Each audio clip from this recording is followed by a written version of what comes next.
আজমিরের আকাশে এখন একটা বিশাল পাথর ঝুলে আছে, স্থির, যেন সময় থেমে গেছে। নিচে হাজার হাজার মানুষ, কেউ চোখ ফেরাতে পারছে না। প্রহরীরা কাঁপছে ভয়ে।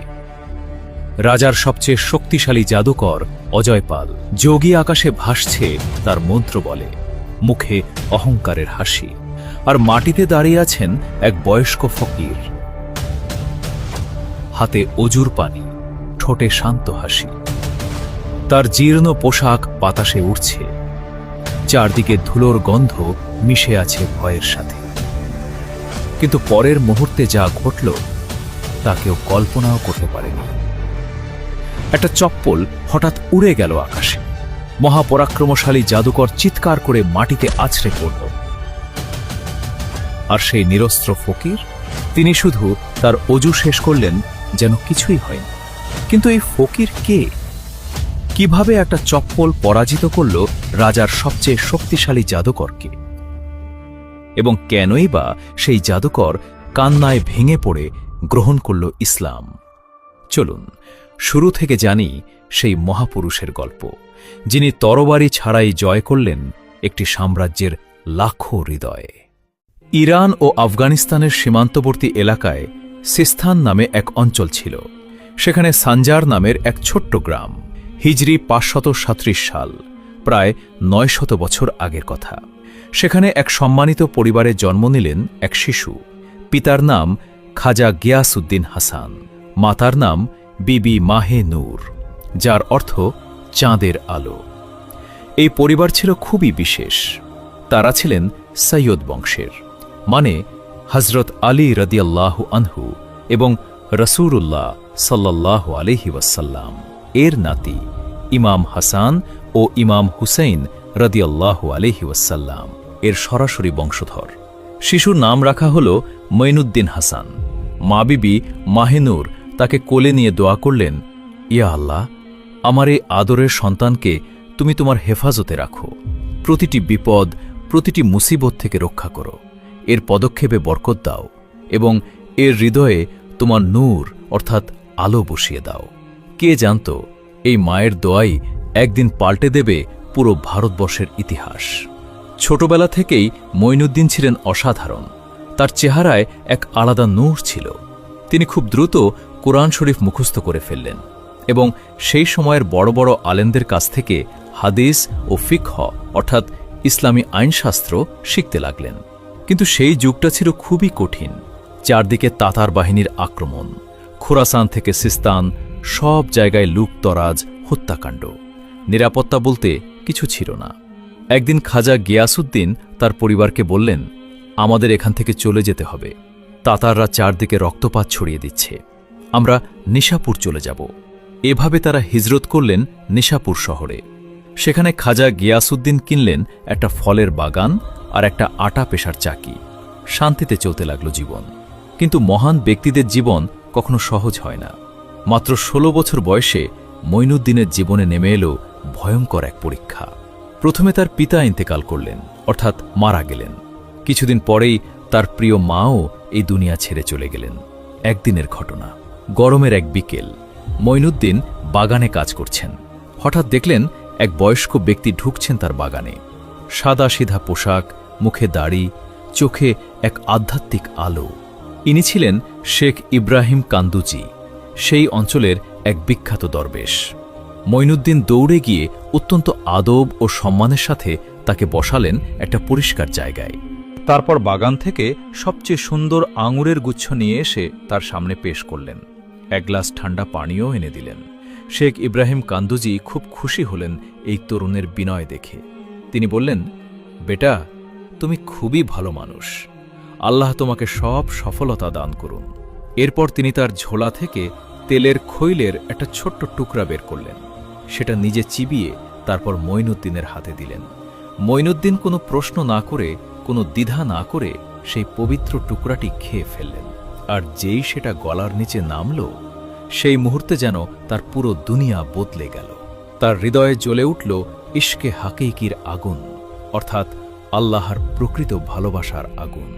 দুনিয়ার সব কিছু, টাকা, সম্পত্তি, বাড়ি, বাগান, সব কিছু মনে হল একদম তুচ্ছ। তিনি বুঝতে পারলেন আসল সম্পদ হল আল্লাহর নৈকট্য, তার মারেফাত অর্থাৎ আল্লাহকে চেনা। সেই মুহূর্তেই তিনি সিদ্ধান্ত নিলেন, এক মুহূর্ত দেরি করলেন না। তিনি তৎক্ষণাৎ তার বাগান, চাকি সবকিছু বিক্রি করে দিলেন। যে টাকা পেলেন পুরোটাই বিলিয়ে দিলেন গরিব ও দরিদ্রদের মধ্যে। এক কাপড়ে খালি হাতে বেরিয়ে পড়লেন সত্যের সন্ধানে। একজন সাধারণ যুবক থেকে শুরু হল তার হয়ে ওঠার যাত্রা, এক মহান ওলিয়া আল্লাহর অর্থাৎ আল্লাহর বন্ধু। এরপর শুরু হল এক দীর্ঘ সফর। মঈনুদ্দিন চলে গেলেন সমরকন্দ ও বোখারায়, সেই যুগের সবচেয়ে বড় জ্ঞানের কেন্দ্র। সেখানে বছরের পর বছর কাটালেন। সেই সময়ের সবচেয়ে বড় আলেমদের কাছ থেকে শিখলেন তাফসির অর্থাৎ কোরআনের ব্যাখ্যা, হাদিস অর্থাৎ রসুলের বাণী ও কর্ম, এবং ফিকহা অর্থাৎ ইসলামী আইন। কিন্তু তার হৃদয়ের তৃষ্ণা মিটছিল না। বইয়ের জ্ঞান তিনি পেয়েছেন, কিন্তু তিনি খুঁজছিলেন এমন কাউকে যিনি তাকে আল্লাহর সাথে সরাসরি সম্পর্ক তৈরি করতে শেখাবেন। তিনি খুঁজছিলেন একজন মুর্শিদ অর্থাৎ আধ্যাত্মিক পথপ্রদর্শক। অনেক দিন অনেক জায়গা ঘোরার পর অবশেষে হারুন নামক এক ছোট্ট শহরে তিনি পেলেন তার কাঙ্ক্ষিত মুর্শিদকে। তার নাম খাজা উসমান হারুনি। তিনি ছিলেন চিস্তিয়া তরিকার অর্থাৎ একটি বিশেষ আধ্যাত্মিক ধারার একজন মহান শেখ। দেখা হওয়ার সাথে সাথে মঈনুদ্দিন বুঝলেন ইনিই সেই মানুষ যার জন্য তিনি খুঁজছিলেন। তিনি সাথে সাথে তার পায়ে লুটিয়ে পড়লেন এবং তার হাতে বায়াত অর্থাৎ আধ্যাত্মিক শপথ গ্রহণ করলেন। এরপর শুরু হল এক কঠিন জীবন। চিন্তা করুন তো, পুরো ২০ বছর ধরে খাজা মঈনুদ্দিন ছিলেন তার মুর্শিদের ছায়ার মতো। সফরে হোক বা বাসায়, দিনে হোক বা রাতে, তিনি সবসময় তার মুর্শিদের সেবায় থাকতেন। মুর্শিদের বিছানা পিঠে বহন করতেন, অজুর জন্য পানি তৈরি করে রাখতেন, খাবার পরিবেশন করতেন। প্রতিটি ছোট বড় কাজে তিনি ছিলেন সর্বদা প্রস্তুত। কিন্তু এখানেই শেষ না, পাশাপাশি তিনি করতেন কঠোর রিয়াজত অর্থাৎ আধ্যাত্মিক সাধনা। দীর্ঘ দীর্ঘ রোজা রাখতেন, কখনো কখনো কয়েকদিন একটানা না খেয়ে থাকতেন। শুধু একটু করে রুটি দিয়ে ইফতার করতেন। রাতে খুব কম ঘুমাতেন। বেশিরভাগ সময় কাটাতেন আল্লাহর ইবাদতে, জিকিরে অর্থাৎ আল্লাহর স্মরণে। এই কঠিন সাধনার মাধ্যমে তিনি নিজের নফসের অর্থাৎ মন্দ প্রবৃত্তির ওপর নিয়ন্ত্রণ পেলেন। শুনে অবাক লাগতে পারে, কিন্তু এই কঠোর পরিশ্রমই তাকে নিয়ে গেল আধ্যাত্মিকতার সর্বোচ্চ চূড়ায়। কিছুদিন পর খাজা উসমান হারুনি হজ করার ইচ্ছা করলেন। খাজা মঈনুদ্দিনও পেলেন তার মুর্শিদের সাথে মক্কা মদিনা যাওয়ার সম্মান। মক্কায় তারা তাওয়াফ করলেন, হজ্জের সব কাজ আদায় করলেন। এরপর চলে গেলেন মদিনা মুনাওয়ারায়, যেখানে রাসূলুল্লাহ সাল্লাল্লাহু আলাইহি ওয়াসাল্লামের রজা মোবারক। সেখানে দাঁড়িয়ে খাজা মঈনুদ্দিন পেশ করলেন সালাম। ইতিহাসের বইয়ে লেখা আছে, সেই মুহূর্তে তার এক আধ্যাত্মিক অভিজ্ঞতা হল। তিনি পেলেন নির্দেশ, হে মঈনুদ্দিন, তুমি হিন্দুস্তানে যাও, সেখানে গিয়ে ইসলামের দাওয়াত দাও, মানুষকে সত্যের পথ দেখাও। সেই মুহূর্তেই তাকে দেওয়া হল উপাধি সুলতানুল হিন্দ অর্থাৎ ভারতের আধ্যাত্মিক সম্রাট। এটা কি আমরা আজও বুঝি না? একজন মানুষ যখন সত্যিকার অর্থে আল্লাহর জন্য নিজেকে উৎসর্গ করে, তখন আল্লাহ তাকে দিয়ে কত বড় কাজ করান। মদিনা থেকে ফিরে এসে খাজা উসমান হারুনি বুঝলেন তার শিষ্য এখন আধ্যাত্মিকভাবে পরিপূর্ণ। তিনি তাকে দিলেন খিলাফত অর্থাৎ তার আধ্যাত্মিক উত্তরাধিকার। পরিয়ে দিলেন খিরকা অর্থাৎ একটি বিশেষ পোশাক, যা দিয়ে বোঝানো হয় তিনি এখন একজন পূর্ণ আধ্যাত্মিক পথপ্রদর্শক। মুর্শিদ তাকে শেষ উপদেশ দিলেন, বেটা, মানুষের সেবা করো, আল্লাহর ভালোবাসা ছড়িয়ে দাও। মনে রেখো, আল্লাহর নৈকট্য পাওয়ার সবচেয়ে বড় পথ হল তার সৃষ্টির সেবা করা। এরপর খাজা মঈনুদ্দিন বিদায় নিলেন। তিনি রওনা হলেন বাগদাদ, ইস্পাহান, তাবরিজের দিকে। সেখানে সেই সময়ের মহান আউলিয়াদের অর্থাৎ আল্লাহর বন্ধুদের সাথে দেখা করলেন। বর্ণনা অনুসারে এই সময় তার সাক্ষাৎ হয়েছিল গাউসে আজম হজরত আব্দুল কাদির জিলানী রাহমাতুল্লাহি আলাইহি এর সাথেও। অবশেষে তিনি তৈরি হলেন সেই মহাসফরের জন্য হিন্দুস্তান। ৪০ জন মুরিদ নিয়ে খাজা মঈনুদ্দিন চিশতি রাহমাতুল্লাহি আলাইহি শুরু করলেন সেই দীর্ঘ কঠিন সফর। খাইবার পাস পেরিয়ে তারা প্রবেশ করলেন ভারতের মাটিতে। প্রথমে তারা পৌঁছলেন লাহোর। সেখানে ছিল আরেকজন মহান উলির মাজার, দাতা গঞ্জবক্স, হজরত আলী হাজবেরি রহমতুল্লাহি আলাইহ। খাজা মঈনুদ্দিন তার মাজারে গিয়ে সম্মান জানালেন। লাহোরে তিনি কয়েকদিন চিল্লা করলেন, অর্থাৎ একটানা কয়েকদিন ধরে এবাদত ও ধ্যানে মগ্ন থাকলেন। এই সময়ে তিনি আরও আধ্যাত্মিক শক্তি লাভ করলেন। তিনি এক বিখ্যাত ফার্সি কবিতা বললেন দাতা সাহেবের প্রশংসায়। ঠিক এই সময় তিনি আধ্যাত্মিক ইশারা পেলেন যে তার আসল গন্তব্য হল আজমির। হিজরি 587 সাল। খাজা মঈনুদ্দিন তার সঙ্গীদের নিয়ে পৌঁছলেন আজমির শহরে। আজমির তখন ছিল রাজা পৃথ্বীরাজ চৌহানের রাজধানী। শক্তিশালী রাজা, বিশাল সেনাবাহিনী, জমকালো রাজপ্রাসাদ। আর তার বিপরীতে খাজা মঈনুদ্দিন, এক নিঃস্ব ফকির, কয়েকজন সঙ্গী নিয়ে। শহরের বাইরে আনা সাগর হুদের তীরে একটা শান্ত জায়গায় তারা বিশ্রাম নিতে বসলেন। জায়গাটা ছিল সুন্দর, গাছপালা, হ্রদের ঠান্ডা বাতাস, শান্তিপূর্ণ পরিবেশ। কিন্তু কিছুক্ষণ পরেই রাজার প্রহরীরা এসে হাজির। তারা রাগত স্বরে বলল, এই জায়গা রাজার উটের বিশ্রামের জন্য, তোমরা এখান থেকে চলে যাও এখনই। খাজা মঈনুদ্দিন তাদের কথা শান্তভাবে শুনলেন। তার মুখে কোনো রাগ নেই, কোনো ক্ষোভ নেই। তিনি শুধু বললেন, ঠিক আছে, আমরা চলে যাচ্ছি, কিন্তু যেহেতু এটা উটের বসার জায়গা, তাহলে এখন এখানে উটরাই বসে থাকবে। এতটুকু বলে তিনি এবং তার সঙ্গীরা উঠে চলে গেলেন অন্য জায়গায়।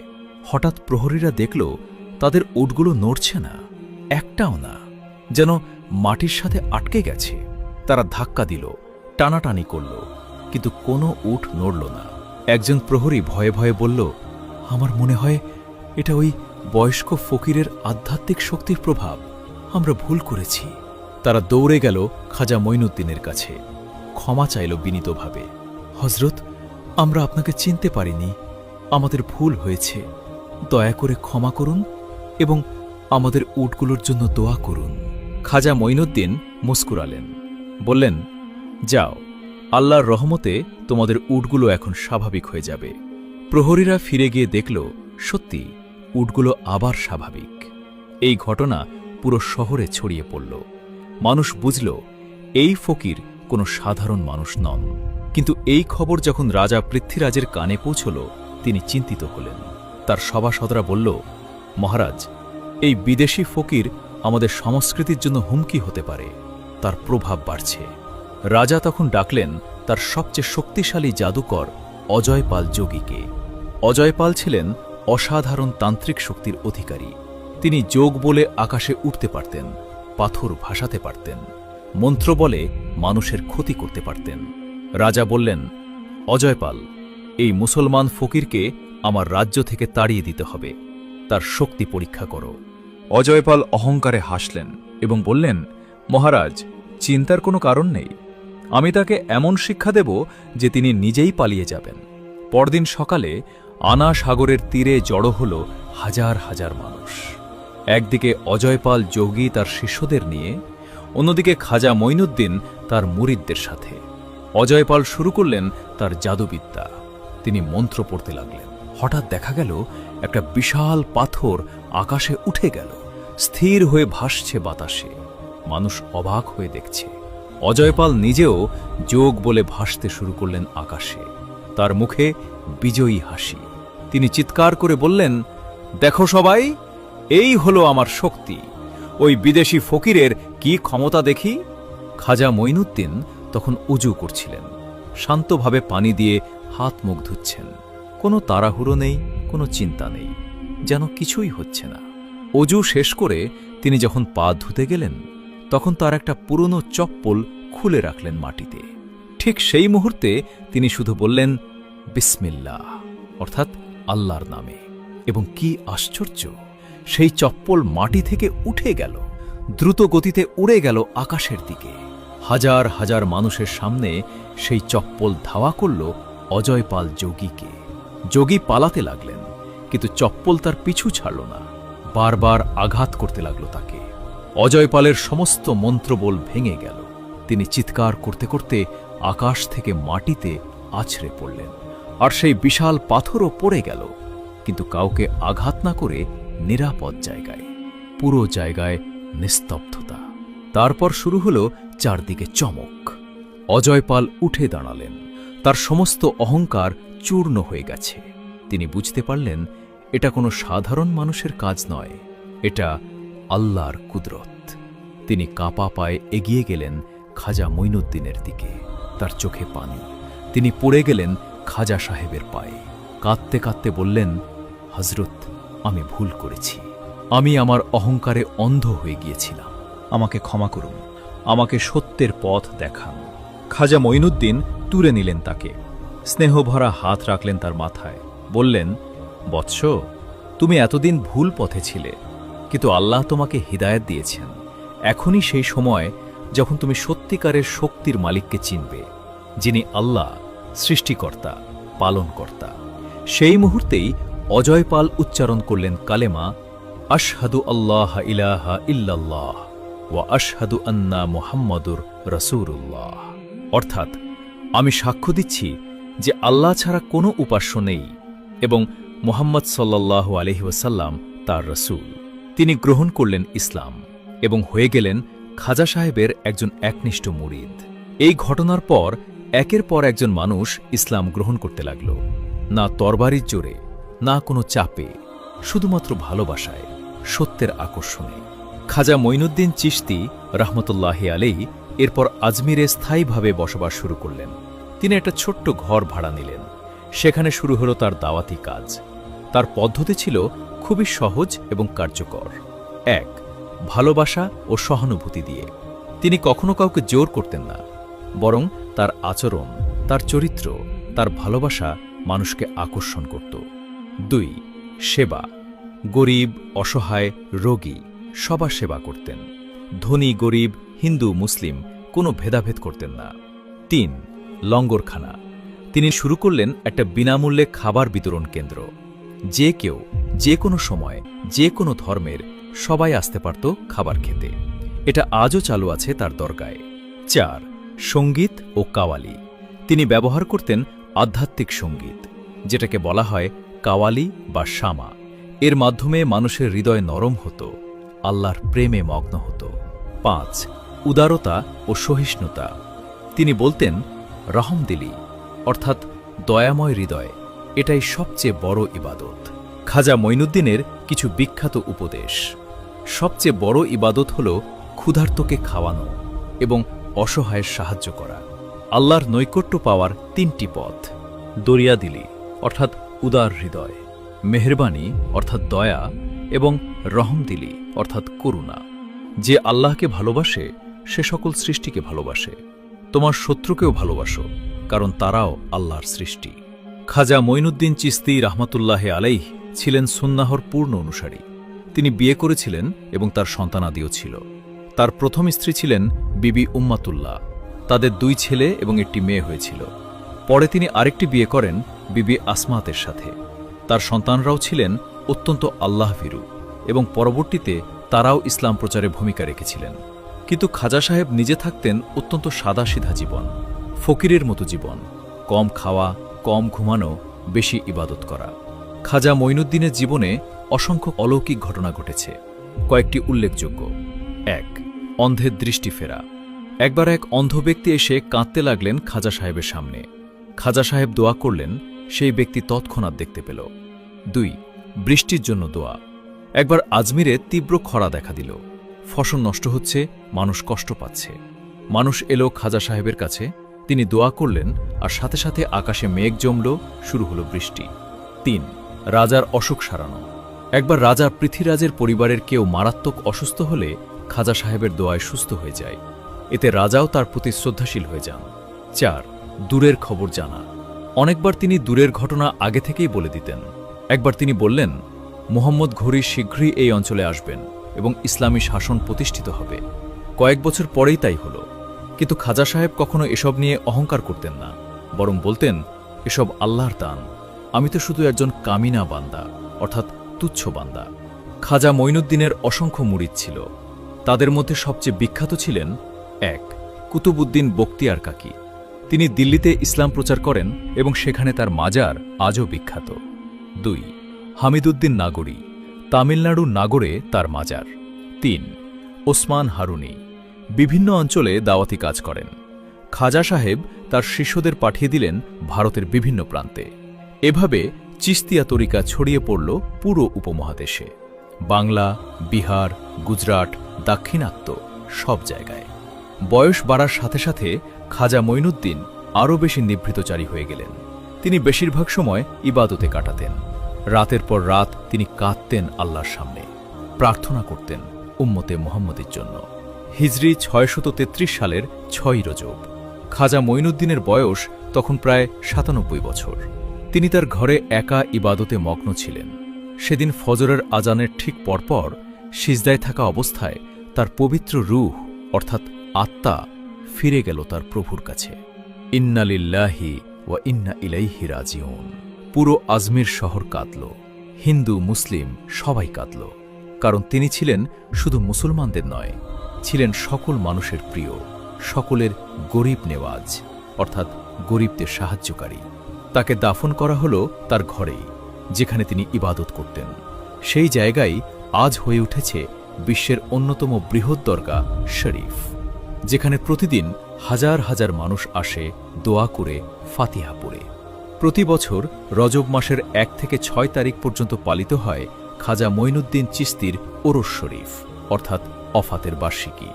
এই সময় পুরো বিশ্ব থেকে লাখ লাখ মানুষ জড়ো হয় আজমিরে। সেখানে হয় কাওয়ালি, কুরআন তেলাওয়াত, দোয়া মাহফিল। গরিবদের মধ্যে বিতরণ হয় লঙ্গর অর্থাৎ বিনামূল্যে খাবার। এই ঐতিহ্য ৮০০ বছর ধরে চলে আসছে এবং আজও অব্যাহত আছে। খাজা মঈনুদ্দিন চিশতির জীবন থেকে আমরা কি শিখি? ১. প্রকৃত শক্তি। প্রকৃত শক্তি তরবারিতে নয়, হৃদয়ে। ভালোবাসা দিয়ে জয় করা যায় হাজারো মন। ২. নিঃস্বার্থ সেবা। ধর্ম, বর্ণ, জাতি নির্বিশেষে সবার সেবা করা, এটাই প্রকৃত ইবাদত। ৩. বিনয়। যত বড়ই হও, বিনয়ী থাকো। খাজা সাহেব এত বড় অলি হয়েও নিজেকে বলতেন কামিনা বান্দা। ৪. আল্লাহর উপর ভরসা।